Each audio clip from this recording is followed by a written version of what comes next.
Olá pessoal, nessa aula nós vamos falar um pouquinho sobre os músculos escapulo-humerais, que são músculos relativamente curtos, localizados nessa região do ombro, e eles agem diretamente sobre a articulação glenohumeral, que é a principal articulação do ombro, ok? Desse lado, do lado direito deste boneco, nós temos o músculo trapézio e o músculo latíssimo do dorso. Eles estão tampando, como eles são mais superficiais, eles estão escondendo um pouquinho os músculos ou alguns músculos escapulo-humerais. Então a gente vai trabalhar desse lado da nossa peça, porque o trapézio e o latíssimo do dorso foram retirados, e a gente consegue visualizar melhor os nossos músculos dessa aula, tá bom?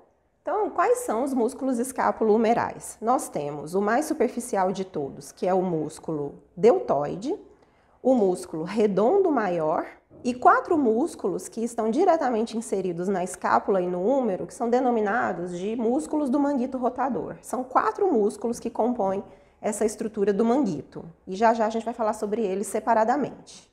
Os músculos do manguito rotador são compostos pelo músculo redondo menor, pelo infraespinal, supraespinal e por um músculo que está anteriormente em relação à escápula, denominado de subescapular. A gente não está conseguindo ver nessa peça dessa forma porque a gente está visualizando uma vista posterior e ele é um músculo anterior em relação à escápula, ok? Eu vou retirar o músculo deltoide para a gente conseguir visualizar melhor os músculos mais profundos aqui nessa região da escápula. Então vejam que a gente tem o supraespinal, o infraespinal e o redondo menor.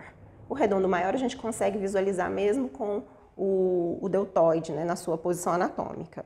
E quando a gente vira anteriormente, na face anterior da escápula, a gente teria o músculo subescapular. Eu vou mostrar para vocês, retirando o membro superior deste bonequinho. Peraí. Tá aqui, ó. Em relação, à face anterior da escápula, nós temos o músculo subescapular. Ele fica apoiado aqui na caixa torácica quando a escápula está na sua posição anatômica, ok? Bom, pessoal, agora vamos trabalhar essa mesma musculatura escapulo-humeral nessa outra peça de membro superior. Esse é o membro superior direito e a gente está visualizando uma vista posterior deste modelo. Então vejam, aqui nós temos o músculo deltoide, o músculo redondo maior, o músculo redondo menor, o músculo infraespinal, o músculo supraespinal. Vejam que o músculo trapézio foi retirado aqui para a gente conseguir visualizar, porque ele é profundo ao trapézio, E virando, uma face anterior, nós temos aqui, na face anterior da escápula, o músculo subescapular. Então vamos agora falar um pouquinho sobre cada uma das inserções desses músculos, das suas ações e da sua inervação. Vamos começar pelo músculo deltoide. O músculo mais superficial aqui do ombro, ele forma essa elevação lateral do ombro, e ele tem um formato triangular, Ele é um triângulo invertido. Aqui a gente tem a base do triângulo e a inserção no húmero seria o ápice desse triângulo. E por conta desse formato triangular, ele recebeu o nome de deltoide, em forma de delta, que seria a letra delta do alfabeto grego, que tem esse formato de triângulo, tá certo? O deltoide, ele tem a inserção proximal no terço lateral da clavícula, no acrômio e na metade lateral da espinha da escápula.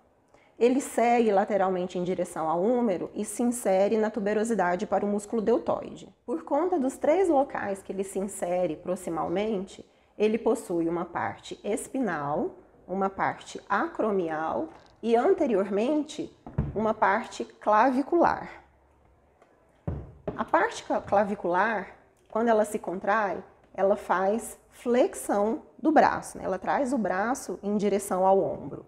Já a porção acromial afasta o húmero da linha mediana, Faz esse movimento aqui, que é a abdução.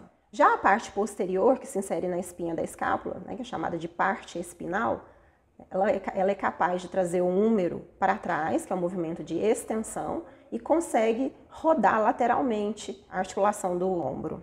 O músculo deltoide é inervado por um ramo do plexo braquial, que é o nervo axilar. Para a gente visualizar melhor os próximos músculos, eu vou retirar o músculo deltoide. Aí retiramos o músculo deltoide e agora a gente consegue visualizar essa região, que é um espaço axilar chamado espaço retangular. Por ele passa o nervo axilar, que inerva tanto o deltoide como o redondo maior, e também essa artéria, que que é a artéria circunflexa posterior do húmero. Então vamos agora, olha só, ao músculo redondo maior. Ele é um músculo mais inferior nessa região posterior da escápula, denominado de redondo, porque a sua secção transversal mostra um formato arredondado, e ele tem inserção medial no ângulo inferior da escápula, bem próximo aqui da margem medial, e ele se direciona para a região anterior do húmero, né, mais proximal. Então, eu vou virar o modelinho aqui para a gente conseguir visualizar melhor. Então, vejam que o redondo maior está passando agora para uma parte mais anterior do húmero. Depois a gente vai visualizar melhor no esqueleto o local onde ele se insere, tá? Que é lá na parte mais medial do sulco intertubercular. Quando o músculo redondo maior se contrai, ele traz o húmero em direção à linha mediana, ou seja, realiza a adução. E como ele está nessa linha de tração de posterior para anterior, ele consegue puxar o húmero para trás, e isso faz com que ele rode para dentro, ou seja, faz uma rotação medial. O músculo redondo maior é inervado por um ramo do plexo braquial denominado nervo subescapular inferior. Bom, então finalizamos o músculo deltoide e o músculo redondo maior. Vamos agora aos músculos que formam o manguito rotador. Manguito rotador porque a inserção dos 4 músculos se dá ao redor da cabeça do húmero, como se fosse um manguito, né? Então, nós temos os músculos supraespinal, infraespinal, redondo menor e, anteriormente, o músculo subescapular. A gente tem uma peça bem melhor para visualizar essa musculatura. Então, pessoal, nessa peça a gente tem apenas os músculos do manguito rotador, temos uma vista posterior, vejam só a espinha da escápula aqui e o acrômio, né, estruturas posterolaterais da escápula. Vejam que nós não temos o redondo maior inserido nessa região do ângulo inferior da escápula. E logo acima nós temos o músculo redondo menor, infraespinal, supraespinal, né, todos nessa face posterior. E anteriormente nós temos o músculo subescapular. Vejam que aqui a gente tem a clavícula, né, a face costal da escápula, que é na face anterior, né, e a face anterior do húmero aqui lateralmente. Então, como eu mencionei anteriormente, esses músculos são denominados de manguito rotador porque as 4 inserções se dão ao redor da cabeça do húmero, formando como se fosse um manguito, né? E rotador por conta de que desses 4 músculos, 3 realizam rotação do ombro. Então vejam só, pessoal, o músculo redondo menor ele está localizado inferiormente ao músculo infraespinal e tem inserção mais medial no terço médio da margem lateral da escápula e segue posteriormente a articulação do ombro para se inserir na porção mais inferior do tubérculo maior do húmero. Quando ele se contrai, ele traz o húmero em direção à escápula, né, fazendo uma rotação lateral. Ele também está relacionado com a adução do membro superior, mas é uma adução bem leve. Além disso, né, como ele faz parte do manguito rotador, ele também vai ajudar na estabilização da cabeça do húmero lá na cavidade glenoidal. O músculo redondo menor, ele também é inervado pelo nervo axilar, assim como o músculo deltoide. Vamos agora à descrição do músculo infraespinal. Infraespinal porque ele está localizado numa fossa logo abaixo da espinha da escápula, que é chamada de fossa infraespinal. O músculo infraespinal ele sai então da fossa infraespinal e segue também posteriormente em relação à articulação do ombro para se inserir no tubérculo maior do húmero, nessa região logo abaixo da inserção do supraespinal.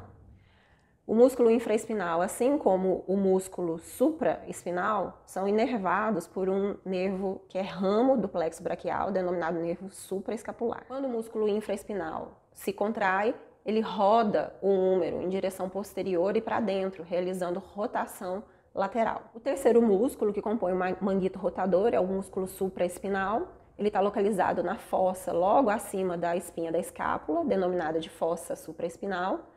O seu tendão ele segue inferiormente ao arco acromio-clavicular para se inserir lateralmente e logo acima do tubérculo maior do húmero. Quando o músculo supraespinal se contrai, ele inicia a abdução do ombro, auxiliando o deltoide nesse movimento. Agora eu vou virar essa peça anteriormente para a gente visualizar o músculo subescapular. O músculo subescapular está na face anterior da escápula, num local denominado de fossa subescapular, é na face costal da escápula, né, que é essa face anterior. O seu tendão segue lateralmente para se inserir no tubérculo menor do húmero. Quando ele se contrai, ele roda o húmero para dentro, realizando então rotação medial. Então, tanto o subescapular como os músculos infraespinal e redondo menor são músculos rotadores. Apenas o supraespinal que realiza abdução, né, e não faz rotação. Então, é o único do manguito rotador que não é rotador. O músculo subescapular, ele é inervado também por um ramo do plexo braquial. Na verdade, 2 ramos pequenininhos que são chamados de nervos subescapulares superior e inferior. Voltamos aqui para uma vista posterior. Os 4 músculos do manguito rotador, agora nessa vista lateral, né, então lembrando que eles se inserem ao redor da cabeça do húmero, né, eles têm uma função muito importante, que é a de estabilizar a cabeça do húmero na articulação do ombro, né? Quando eles se contraem, eles fixam a articulação do ombro, estabilizando, né? Dando uma maior estabilidade para que a cabeça do húmero não saia, né, da articulação, não provoque uma luxação.